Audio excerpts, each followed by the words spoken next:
What up, guys? It's Dutch Speak here from the 5 Reasons Sports Network, and I'm here to talk about two South Florida sporting events that are happening tonight. First off, the Florida Panthers playing their third game of the season, second at home tonight versus the Carolina Hurricanes.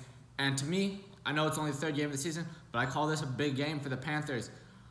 We've emphasized enough for the people in this network that have covered the Panthers and people outside the network that cover the Panthers. We emphasize this a lot, that the Panthers cannot afford a slow start this season.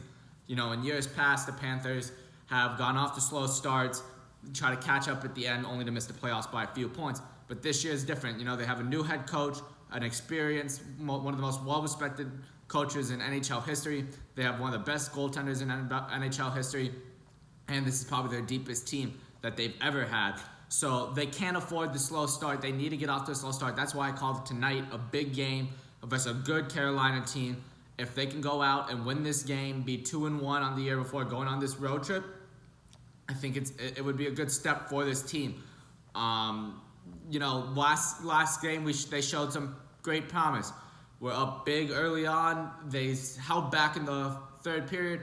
You can go back and check at our network on the post-game review that me and Ethan Skolnick had on the game.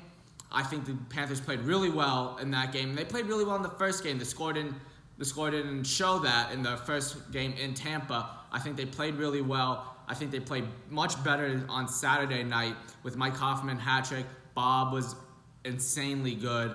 So it would be encouraging if they go back tonight and win another game before heading on the road.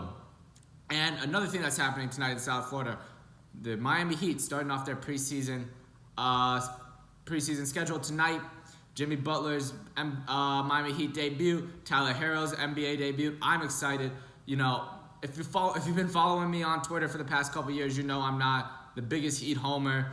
I critique the Heat a lot, but that's because I'm a huge fan. You know, I want to see them do good. They're the only team that's done well, basically in my lifetime, outside the Marlins one year. I do think this is the year if they peak in Jimmy's contract, if they don't add a second star, I think this is the year they do peak. I think they're going to win about 50 games. They're going to be a 3 or 4 seed, and they're going to make some noise. I'm extremely excited for this Heat season. Are you guys going to any games tonight? What are you excited for watching tonight? Hit me up on Twitter at DutchBeak. Hit up the network at 5 Reasons Sports Network, and let us know. Thanks.